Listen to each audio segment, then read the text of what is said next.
நேற்றைய இரண்டாவது ஐபிஎல் போட்டியில் மும்பை அணி 12 ரன்கள் வித்தியாசத்தில் வெற்றி பெற்று டெல்லியின் தொடர் வெற்றிக்கு முற்றுப்புள்ளி வைத்தது.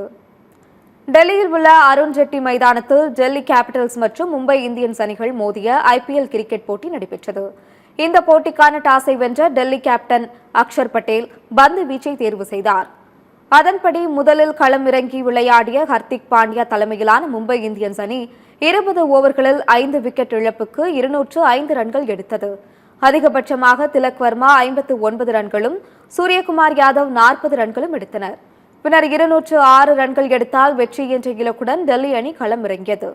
தொடக்க ஆட்டக்காரரான ஜேக் ஃப்ரேசர் டக் அவுட் ஆன நிலையில் அபிஷேக் போரல் மற்றும் கருண் நாயர் ஆகியோர் பொறுப்பை உணர்ந்து விளையாடியதால் அணியின் ஸ்கோர் மளமளவென உயர்ந்தது.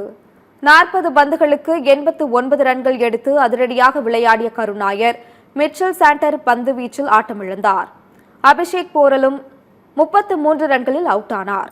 பின்னர் வந்த வீரர்கள் யாரும் பெரிதாக ஸ்கோர் எடுக்காமல் சொதப்பினர். தொடர்ந்து விக்கெட்டுகளை இழந்த டெல்லி அணி தோல்வியின் பாதையில் சென்றது. இந்நிலையில் 19 ஓவர்களில் அந்த அணி அனைத்து விக்கெட்டுகளையும் இழந்து 193 ரன்கள் எடுத்தது.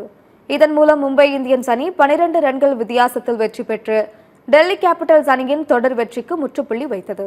இந்த ஐபிஎல் தொடரில் முதல் தோல்வியை சந்தித்துள்ள டெல்லி அணி 2வது இடத்திற்கு சரிந்தது. வெற்றி பெற்ற மும்பை அணி புள்ளிகள் பட்டியலில் 7வது இடத்தில் உள்ளது.